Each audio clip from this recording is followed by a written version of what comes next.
Good morning students.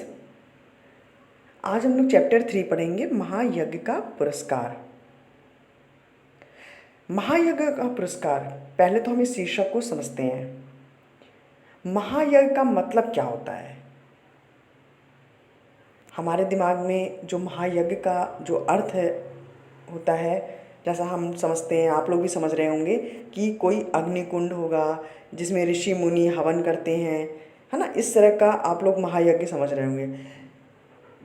महायज्ञ का अर्थ इस पाठ के लिए ये बिल्कुल भी नहीं है। महायज्ञ का अर्थ इस पाठ के लिए ये है, हमारे द्वारा किया जाने वाला अच्छा कार्य। यदि हम जो परोपकार का कार्य करते हैं, परोपकार का मतलब दूसरों के ऊपर उपकार करना, अच्छा कार्य करना, दूसरों की मदद करना, तो इस बात को यज्ञ बताया गया है, महायज्ञ। अब दूसरी बात आती है इसमें पुरस्कार की। पुरस्कार यानी उस बात का इनाम। अगर हम कोई अच्छा कार्य करते हैं तो उसके बदले में जो इनाम मिलता है, जो बख्शीश मिलती है, वो कहलाता है पुरस्कार। तो चलिए शुरू करते हैं। उस जमाने में एक ऐसा रिवाज, एक ऐसी प्रथा बताई गई है, यज्ञों के फल का क्रय और विक्रय होता था। क्रय विक्रय यानी खरीदना और बेचना। तो अगर हम कोई अच्छा कार्य करते थे तो उसका फल हमें मिल जाता था। फल मिल जाता था, जैसे हम मानते हैं कि कोई अच्छा कार्य करें तो हमें पुण्य मिलेगा, या अगर हम बुरा कार्य करते हैं तो पाप के भागीदार बन जाते हैं। उसी तरह से लोगों का यह विश्वास होता था कि अगर हम कोई अच्छा कार्य करते हैं, यानी अच्छा यज्ञ करते हैं, तो उसका हमें फल मिलेगा।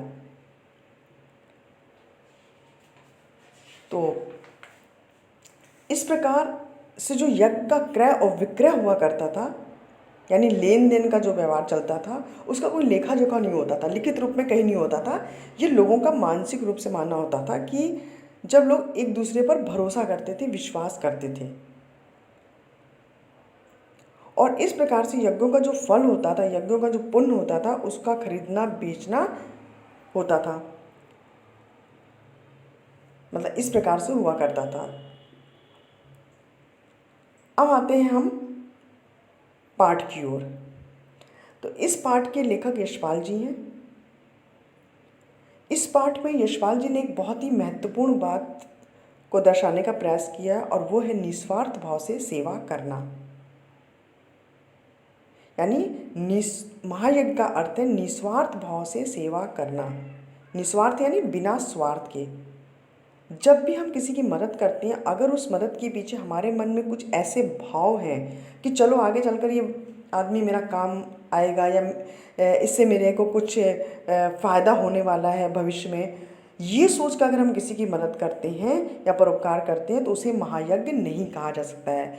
बल्कि बिना स्वार्थ के, यानी निस्वार्थ भाव से वो व्यक्ति भविष्य में काम आएगा या नहीं आएगा, तो भी हम उसकी मदद करते हैं। यानी निस्वार्थ भाव से किसी की सेवा करना, किसी की मदद करना, वो महायज्ञ कहलाता है। तो चलिए शुरू करते हैं। एक धन्ना सेठ था, अत्यंत विनम्र और उदार, धर्मपरायण, इतने कि कोई साधु संत उनके द्वार से निराश नहीं लौटता।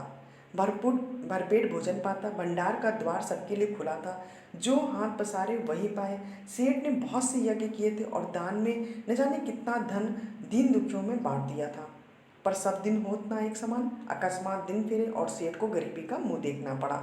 संगी साथियों ने भी मुंह फेर लिया, और नौबत यहाँ तक आ गई कि सेठ व सेठानी भूखों मरने लगे। अब यहाँ पे देखिए, सब दिन होत ना एक समान। सब दिन होत ना एक समान का मतलब क्या है कि सारे दिन एक समान नहीं होते हैं। कभी इंसान के जीवन में सुख भी आता है, तो कभी दुख आता है, तो कभी दुख आता है, तो कभी सुख आता है। और ऐसा सेठ जी के साथ भी हुआ कि अचानक उनके दिन जो है वो फिर गए। उनको भी गरीबी का मुंह देखना पड़ा। उस दिन एक प्रथा प्रचलित थी, यज्ञों के फल का क्रय विक्रय हुआ करता था। जैसे मैंने अभी बताया कि क्रय विक्रय मतलब खरीदना और बेचना। छोटा बड़ा जैसा यज्ञ होता था, उनके अनुसार मूल्य मिल जाता था।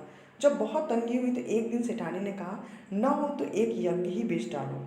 सुनकर पहले तो सेठ जी बहुत दुखी हुए, पर बाद में अपनी तंगी का विचार कर एक यज्ञ बेचने के लिए तैयार हो गए। सेठ के यहाँ से 10-12 कोस की दूरी पर कुंदनपुर नाम का एक नगर था, जिसमें बहुत बड़े सेठ रहते थे। लोग उन्हें धन्ना सेठ कहते थे, और यह अफवाह थी कि उनकी सेठानी को कोई दैवी शक्ति प्राप्त है, जिससे वह तीनों लोगों की बात जान लेती थी। धन की उनके पास कमी नहीं थी। विपदाग्रस्त सेठानी ने उन्हीं के हाथ एक यज्ञ बेचने का विचार किया। विपदाग्रस्त यानी विपत्ति के समय उन्होंने एक यज्ञ बेचने का विचार किया। दूर की मंजिल थी, सो सेठानी जी जैसे तैसे पड़ोसी से थोड़ा सा आटा मांग ली और रास्ते के लिए 4 मोटी मोटी रोटियां बना पोटली में बांधकर सेठ को दे दी। सेठ बड़े तड़के उठे और कुंदनपुर की ओर चल दिए। गर्मी थी, गर्मी के दिन थे। सेठ ने सोचा कि सूरज निकले जब तक जितना रास्ता पार कर लूँ उतना ही अच्छा है। वो सोच रहे थे कि जो भी काम हमें करना है वो दिन ही दिन कर लेते हैं, अच्छा है। यह सोचकर वे खूब तेज चले, लेकिन आधा रास्ता पार करते करते धूप में इतनी तेजी आ गई कि चलने में कष्ट होने लगा। पसीने से उनकी सारी देह लथपथ हो गई और भूख भी उनको खूब जोर की लगने लगी। सामने वृक्षों का एक कुंज यानी एक झुंड और कुआं देखकर सेठ ने विचार किया कि चलो यहाँ थोड़ी देर रुककर भोजन और विश्राम वगैरह कर लेते हैं। ये सोच वे उस कुंज की ओर बढ़े तो पोटली से लोटा डोर निकालकर पानी खींचा और हाथ पैर धुले। इसके बाद एक लोटा पानी लेकर एक पेड़ के नीचे जा बैठे और खाने के लिए रोटी निकालकर तोड़ने वाले थे कि देखते हैं कि सामने जो है कोई थोड़ी दूर पर जो है कुत्ता जो है छटपटा रहा है। बेचारे का पेट कमर से लगा हुआ है, भूख से उसको बिल्कुल भूख से तड़प रहा है। तो सेठ को रोटी खोलते देख वह बार बार गर्दन उठाता, पर दुर्बलता के कारण यानी कमजोरी के कारण उसकी गर्दन जो है वो गिर जाती थी। ये देख सेठ का हृदय दया से भर आया। बेचारे को कई दिन से खाना नहीं मिला दिखता है, तभी तो ये हालत हो गई। सेठ ने एक रोटी उठाई और टुकड़े टुकड़े कर कुत्ते के सामने डाल दी। कुत्ता भूखा तो था ही, धीरे धीरे सारी रोटी खा गया। अब उसके शरीर में थोड़ी सी जान आ गई। वह मुंह उठाकर सेठ की ओर देखने लगा। उसकी आंखों में एक कृतज्ञता थी। सेठ ने सोचा कि एक रोटी इसे और खिला दूं तो फिर चलने फिरने योग्य हो जाएगा। यह सोचकर सेठ ने एक और रोटी टुकड़े टुकड़े करके उसे खिला दिया। 2 रोटियां खाने के बाद कुत्ते के शरीर में शक्ति आ गई, जान आ गई और वह खिसकता खिसकता सेठ के पास आ गया। सेठ ने देखा कि अभी वह अच्छी तरह से चल नहीं पा रहा है, तो आसपास कोई बस्ती भी नहीं दिखाई दे रही थी उन्हें।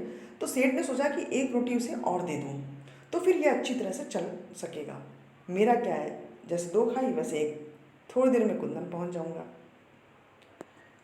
तो बच्चों आज मैं इतना ही करती हूँ। नेक्स्ट मैं कल पढ़ाऊँगी, आगे कल हम कंटिन्यू करेंगे। थैंक यू सो मच बच्चों। Have a nice day.